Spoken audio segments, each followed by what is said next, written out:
Praise the lord, హల్లెలూయా. మన ప్రభు అయిన యేసుక్రీస్తు నామం పేరిట ఈ ఉదయకాలపు శుభాభివందనాలు తెలియజేస్తున్నాం.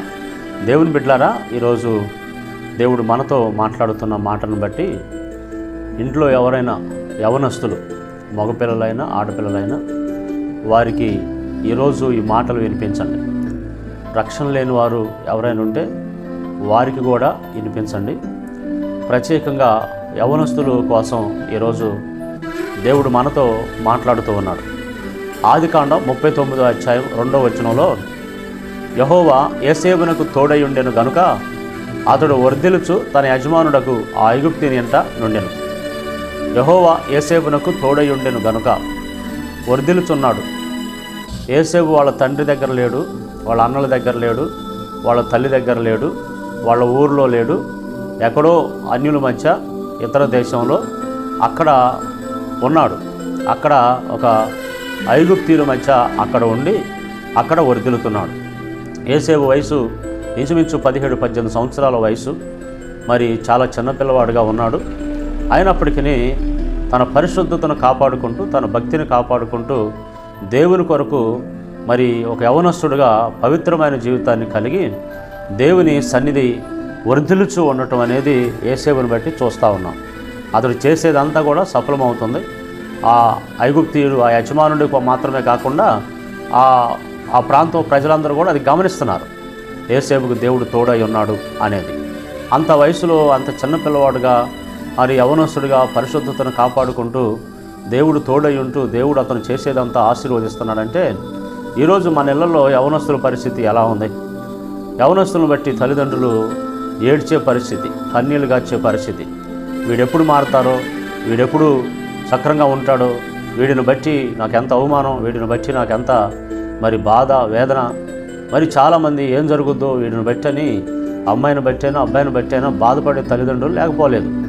నా ప్రియ దేవుని బిడ్డలారా, యవనస్తులారా, యోసేపులాగా ఒక పవిత్రమైన పరిశుద్ధమైన జీవితాన్ని కలిగి యవన కాలంలోనే దేవునికి సమర్పించుకునే బిడ్డలుగా మీరు ఉన్నట్లయితే, మీరున్న స్థలంలో దేవుడు మీకు తోడై ఉండి మిమ్మలను ఆశీర్వదిస్తాడు. డిఎల్ మోడీ ఒకసారి ఒక సినీ హీరోయిన్ ఇంటికి వెళ్ళాడంట. అక్కడ ఆ ఇంటికి వెళ్ళటంతోనే ఆ అమ్మాయి, అయ్యో గొప్ప దైవ సేవకుడు మా ఇంటికి వచ్చాడు అని చెప్పేసి సంతోషంగా దైవ సేవకుడిని ఇంటికి చేర్చుకుంది. ఇంటికి చేర్చుకొని ఇంట్లో దైవ సేవకుడికి మర్యాదలు చేస్తూ ఆమె దైవ సేవకుడికి టీ తీసుకొచ్చి ఇచ్చింది.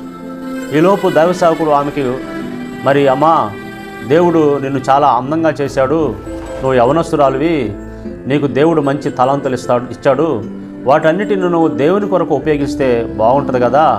మరి సినిమాలని, ఈ మేకప్లని ఎట్లాగా మరి దేవుని దూరంగా ఉండటం, అపవిత్రంగా బ్రతకటం మంచిది కాదమ్మా, నీ యవనకాల జీవితాన్ని దేవునికి సమర్పించుకోమ్మా అని చెప్తే, అప్పుడు ఆ యవన నటి అంటదంట, నా వయసు చాలా ఉంది, ఇప్పుడు నేను మొన్నే 2 సినిమాలు హిట్ అయ్యాయి, మరి కొన్ని సినిమాలు నాకు ఆఫర్ వచ్చాయి, నేను ఇప్పుడు డబ్బు సంపాదించుకోవాలి, నా అందంతో ప్రజల్ని ఆకర్షించుకోవాలి, నాకు పాపులారిటీ ఎక్కువ పెరిగిపోతూ ఉంది, నేను ఇప్పుడే ప్రభుని నమ్ముకుంటే ఎట్లా, నాకు ఇంకా వయసు ఉంది కదా, నేను వయసు అంతా అయిపోయిన తర్వాత, నేను చేయాల్సిందంతా చేసిన తర్వాత అప్పుడు నేను ప్రభు కోసం జీవిస్తాను అని చెప్పేసి అందంట.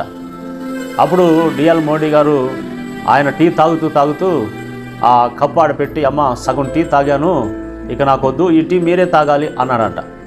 అప్పుడు ఆ సినీ నటి ఆ అమ్మాయికి బాగా కోపం వచ్చి, మీరు పెద్ద సేవకులు, నేను మంచి గౌరవ మర్యాదలు కలిగిన వాళ్ళు అనుకున్నాను, ఇదేం పద్ధతి, ఎంగిల్ చేసిన టీ సగం తాగి నాకేస్తారు, నన్ను తాగమంటారేంటి, పద్ధతి కాదు అని చెప్పేసి డిఎల్ మోడీ గారిని ఆ అమ్మాయి ఏది పడితే అది మాట్లాడుతూ ఉంటే, డిఎల్ మోడీ గారు మధ్యలోనే జరబడి, ఆగమ్మ అని అప్పుడు డిఎల్ మోడీ గారు చెప్తారు, దేవుడు నీకు మంచి అందాన్ని ఇచ్చాడు, తలాంతులు ఇచ్చాడు, వాటన్నిటినీ లోకం కోసం ఉపయోగించి ఎప్పుడో ముసలితనం వచ్చిన తర్వాత, వృద్ధాప్యంలో వచ్చిన తర్వాత నేను దేవుడిని నమ్ముకుంటాను, దేవుని దగ్గరకు వస్తానని చెప్తున్నావు, లోకం ఎంగిలి చేసిన నీ జీవితం దేవుడు కాదంటే, ఆ టైంలో వద్దంటే నీ పరిస్థితి ఎలా ఉంటుంది? నేను ఎంగిలి చేసిన ఈ కప్పుకు జీవం లేదు, దానినే నువ్వు వద్దని నా మీద కోప్పడ్డావు, మరి జీవం కలిగిన నీ జీవితాన్ని దేవునికి అంతా అయిపోయిన తర్వాత ఇస్తానని అంటున్నావు, అప్పుడు దేవుడు కాదంటే నువ్వు తిన్నగా నరకంలోనే ఉంటావు, ఒకసారి ఆలోచించమని ఆమెకు సువార్త చెప్తుంటే అట్లానే కుర్చీ మీద నుంచి కిందకి దిగి మోకాళ్ళ మీద పడి ఏడ్చి కన్నీళ్లు గార్చి పశ్చాత్తాపడి యేసు ప్రభుని సొంత రక్షకుడిగా అంగీకరించింది. నా ప్రియ యవనస్తులారా, మీరు కూడా ఈ అమ్మాయిలాగా, ఈ నటిలాగా ఒకవేళ మీ జీవితాలు ఉన్నట్లయితే ఈ రోజున మీ జీవితాన్ని ప్రభువుకి సమర్పించండి. లోకంలో ఎంగిలి చేసిన జీవితాన్ని ప్రభువుకి ఇస్తాను అని, ఇచ్చిన తలాంతుల్ని, ఇచ్చిన వయసుని, ఇచ్చిన అందాన్ని సాతానుకు ఉపయోగిస్తానని మీ జీవితాలు పాడు చేసుకొని నష్టాలకు, శాపాలకు, దరిద్రాలకి, కీడులకి, నీ తల్లిదండ్రులకి అవమానానికి దారి చేసే పరిస్థితుల్లో నీ ఉండకుండా ఒక యేసేబులాగో, ఒక షడ్రక మేషక అబేద్నెగోలాగో, ఒక దానియేలులాగో, ఒక పౌలులాగో దేవునికి నీ జీవితాన్ని సమర్పించుకొని ప్రభు కోసం ఒక పవిత్రమైన జీవితాన్ని బ్రతికి నీ కుటుంబానికి ఆశీర్వాదకరమైనటువంటి వ్యక్తిగా నీ ఉంటావని దేవుడి ఉదయకాల సమయంలో నీతో మాట్లాడుతున్నాడు. ప్రార్థన చేద్దాం. సర్వకృపానిధి యేసయ్య, నీ గొప్ప మాటలను బట్టి స్తోత్రాలు. ఈ మాటలు వింటున్న నీ బిడ్డలు ఎవరైనా రక్షణ లేని యవన స్త్రీలు, యవన పురుషులు ఉన్నట్లయితే ఇప్పుడే నాయనా నీ మాటలు వారి హృదయంలోకి వెళ్ళి వారు పశ్చాత్తాపడి మారు మనసు పొంది రక్షణ అనుభవంలోకి వచ్చే కృప దయచేయమని, తల్లిదండ్రులకి విలువను, గౌరవాన్ని నీ నామానికి మహిమ తెచ్చే బిడ్డలుగా దీవించమని, ఆ నటికి మారుమనసు కలిగినట్లు నీ బిడ్డలకు మారుమనసు కలిగించమని యేసు నామంలో ప్రార్థిస్తున్నాం తండ్రి. Amen, amen.